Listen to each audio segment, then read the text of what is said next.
We were headed to a fancy restaurant where we had been invited by my mother-in-law, Beth. When we got there, there was only one seat left. It seems like there is only one seat left, so there is no seat prepared for me? When I asked her that, she grinned and said this. This is only a family gathering, so there was no need for me to prepare a seat for you. Oh, but you'll have to pay the bill for the restaurant. Beth looked really proud of herself as she said this. But I just had enough, and couldn't take it anymore. I will never pay the bill for a stranger. My name is Megan, and I am a 30-year-old office worker. My husband, Andrew, and I have been married for 3 years now. We are currently both working together, and we have been supporting each other and living happily together. My husband does his share of the house chores, and he also works hard at his job. I respect him, and I think we have a very good relationship as husband and wife. We were happily married in that way, but there was still one problem which troubled me, and it was a big problem for me. And that problem was my mother-in-law, Beth.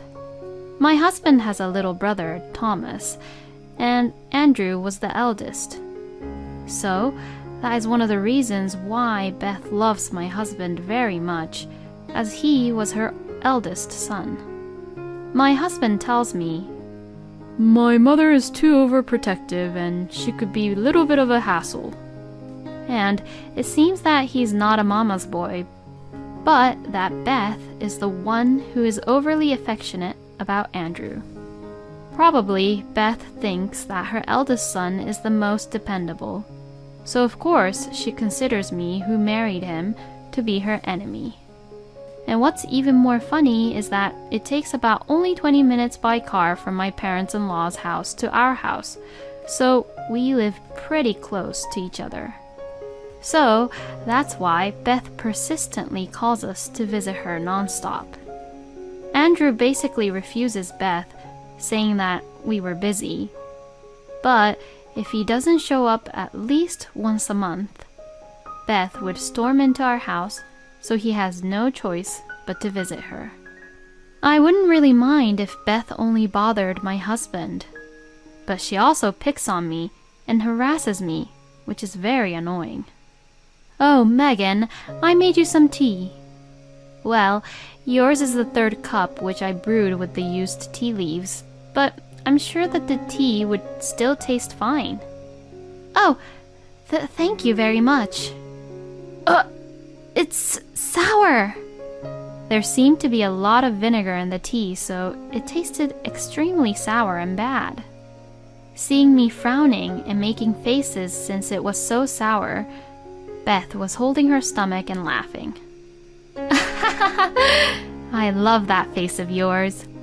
It really is worth teasing you around. And that is how Beth would suddenly pick on me in an unexpected way. And not only that, but she usually says something very abusive towards me. And the unfair thing is that Beth would never do that in front of my husband. Only when it is just the two of us, she picks on me and is mean to me. And lately, Beth has been picking on me again by asking me questions whether we are blessed with her grandchild or not. "Oh, Megan, when are you going to get pregnant?" "Well, Andrew and I are both still working, so we're not really in a hurry about it. Besides, Andrew and I have been talking about not really planning, but waiting for an opportunity for me to get pregnant in a natural way." "Well, it seems like that natural timing hasn't come at all. You are infertile, aren't you?" "Excuse me?"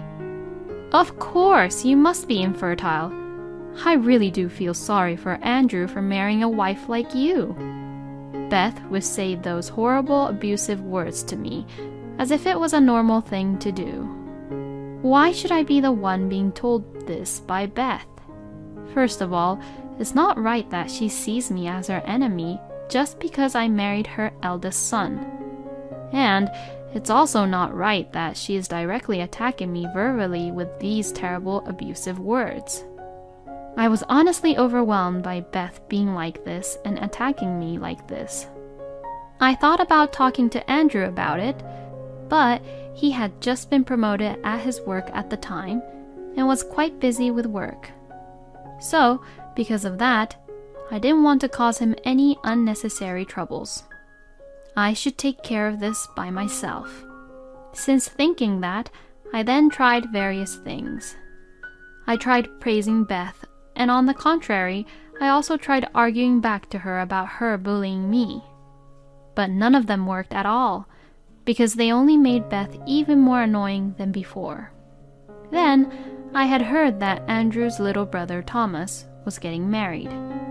While I congratulated Thomas and his wife-to-be about their marriage, I felt a little bad for Thomas's partner, Kimberly. I'm completely sure that Kimberly would be in trouble if she finds out that her mother-in-law was such an insane, jealous old woman. Afterwards, Thomas got married successfully to Kimberly, who is now his wife, and had a huge wedding ceremony. Kimberly was very beautiful in her wedding dress, and she actually used to be a model. She had a great shape, and seeing her in her beautiful wedding dress, I thought that she was going to be photographed for a wedding magazine. Then came the first New Year's after Thomas and Kimberly got married. At my parents-in-law's house, relatives gather for a dinner party on New Year's Eve. I was sure that Kimberly would be ordered around by Beth to help out around the dinner party. If she looks like she's having a hard time, then I should be there to support her. That's what I thought to myself, but I was surprised to see what had happened on the New Year's Eve. "Oh, Kimberly, let's have a drink over there." "All right, Beth." To my surprise, Beth didn't order around Kimberly to help prepare for the dinner party at all, and just treated her nicely. "Oh, Kimberly, you're a very nice and lovely girl, and I'm just so proud of you. She's so different from my eldest son's wife, who does everything wrong when I ask her to do something for me. Having Kimberly here is enough. I don't need any other wife other than her." That's what Beth would say to all our relatives. I was filled with anger and embarrassment. It seems that Beth thought that she could be the center of attention just by being with Kimberly, who was a model, and everyone would be around her. So that's why Beth seems to like Kimberly more. On the other hand, Beth would still pick on me whenever we are alone in the kitchen. "You really are an inconsiderate person, aren't you? If someone has an empty glass, go pour a glass of beer right away. Compared to Kimberly, you're not beautiful, and the only thing you're good at is doing your best at house chores. You're a woman who is infertile and who can't even get pregnant. So just hurry up and do the chores." Beth treated me like that, and in this way, I saw a huge gap between how I was being treated and how Kimberly was being treated by Beth. I think it's amazing that she can change her attitude so blatantly. I tried not to provoke Beth any further and returned to the dining hall after listening to her accordingly. While I was eating at a table away from Beth, some of the relatives who were sitting nearby encouraged me. Beth is a person who would take things for advantage. I mean, she changes her attitude so blatantly. "You really are having a hard time, huh? Now that Beth's in a good mood from the drinks, you should also enjoy the food and drinks while she's being like that." Thank you. Since some of the relatives are kind to me in this way, I have managed to endure the crappy treatment from Beth. But then, something unbearable happened. One day, my husband received a phone call from Beth. "What? Dad's 60th birthday celebration?" Yes. We were planning to all get together as a family and celebrate his birthday. Of course you will come, right? "Yeah, I will." Could you also ask Megan for her to come to the celebration too? "Sure. I'll ask if she can make it or not. Beth has a really loud voice, so I could normally hear her voice from my husband's phone and I could understand what she was saying. Well, I think you heard all about it, but what do you think, Megan? Do you think you can go? Well, I thought about it. I really did not want to see Beth as much as possible. But it would create bitter feelings if I was the only one not attending Jack's 60th birthday celebration. Thomas and Kimberly would definitely be invited, and they would go, so if I don't go, then I would only be the one not attending. Well, Beth wouldn't bully me when Andrew is there with me, so I guess I'd be fine. I told Andrew that I would attend, and then the two of us went shopping for a gift to celebrate Jack's 60th birthday. About 2 weeks later, the day of Jack's 60th birthday celebration arrived in no time. We were told that the party would start at 6:30 p.m., so my husband and I went to the dinner party on time. We headed for a fancy restaurant where we had been invited by Beth. When we arrived and were shown to the private room, all the other relatives were already there. Oh, so everyone had already arrived. You're all early. My husband said that, and to that, Thomas replied, No, Mother told us that today's dinner party starts at 6 p.m. What? No, it's from 6:30, right? My husband looks at me as he said that. To that, I said, Yes, Beth called me the day before yesterday about the start time and told me that it would be from 6:30 p.m. Then to this, Beth says, I clearly said it would start from 6 p.m., didn't I? Megan, you must have misunderstood. And she began to get angry. I don't want you to talk as if it was my fault when you're the one who got it wrong. As she said that, then it hit me that I was being set up. Beth was trying to make me the bad guy, to get everyone to blame me. Oh, there. It's not like we're going to run out of food. And now that we're all here, let's get on with it. Jack, who was the main host of the party, said so, and it was settled for the time being. My husband and I walked to the end of the dining hall where there was an empty seat. But then I noticed something. When I got there, there was only one seat left. It can't be. It was Beth who had organized this dinner party. There was no way that Beth would not have prepared a seat for Andrew. This means that she probably did not prepare a seat for me on purpose. She probably lied to us about the starting time because she wanted to make sure we would be the last to arrive. You didn't prepare a seat for me? When I asked her that, Beth said this with a huge grin on her face. Oh, did I perhaps make a mistake? Did I miss a seat for you? I'm sorry. I thought I had enough seats for everyone, but I must have made a mistake then, Beth lied in a way that was completely easy for me to understand that it was a lie. Then Andrew said, I'll see if I can get another seat, and left the room. I felt a little awkward being in this room just standing around, so I left and waited for my husband to come back. Then, for some reason, Beth also came out of the room. Beth seemed to think that this was a good chance to be alone and bully me. Your panicking face was a masterpiece. Aren't you ashamed at all for doing this? If Jack or Andrew finds out about you bullying me like this, they would be furious with you.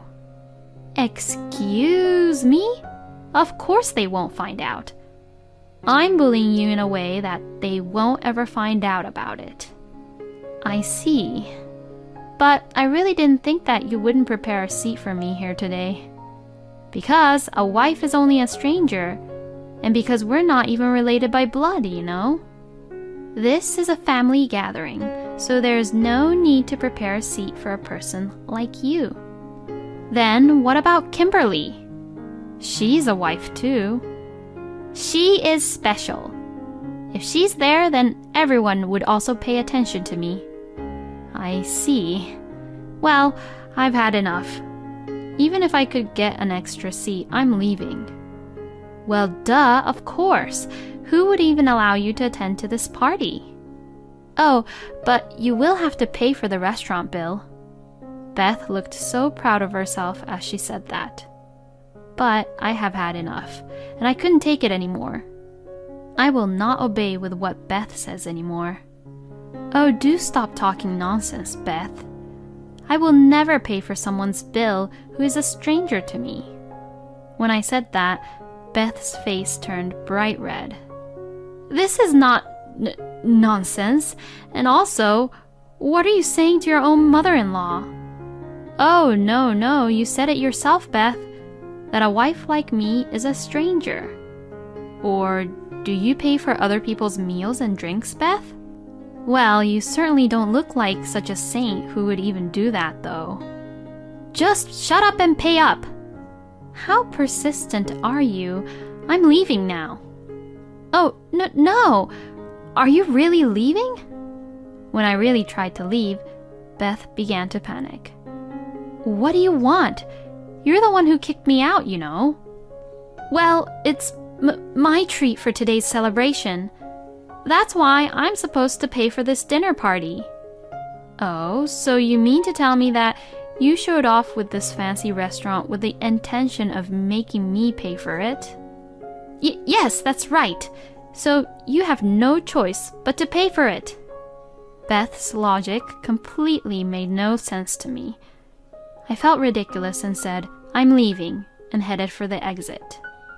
Beth was screaming at me, but I ignored her and left the restaurant. About 5 minutes later, I received a phone call from Andrew. Megan, where did you go? Mom said that you left on your own.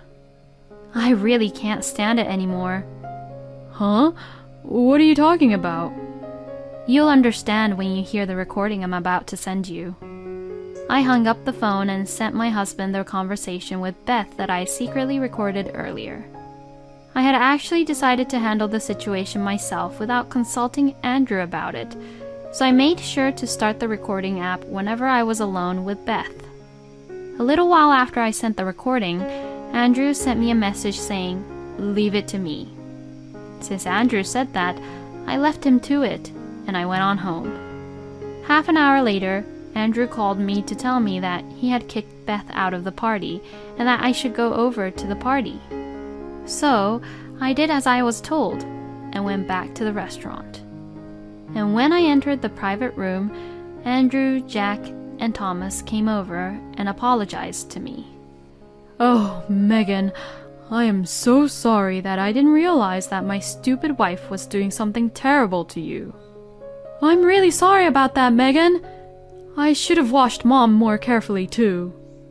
Megan, I am so sorry for all the pain I have caused you. I should have been the one to protect you the most. I felt a little better when they all apologized to me that way. According to Andrew, he played the recording in front of everyone and began to question Beth right then and there. Since she couldn't deny it as the evidence was there, it seems that Jack became very angry at her and told Beth that he was divorcing her and kicked her out. Beth actually asked for Kimberly's help, but Kimberly cut her off saying, "I don't trust you since I now know the real reason why you were so nice to me." And no one took Beth's side, and Beth screamed, "Why do you believe what that woman says?" And to that, Jack responded, "That's enough. I can't do this anymore with you. I'm divorcing you," and kicked her out of the restaurant. With Beth gone, there was room for one more person, and I was able to attend the dinner party, and we celebrated Jack's 60th birthday in peace. Jack was very pleased with the gift my husband and I picked out for him, and we had a great time.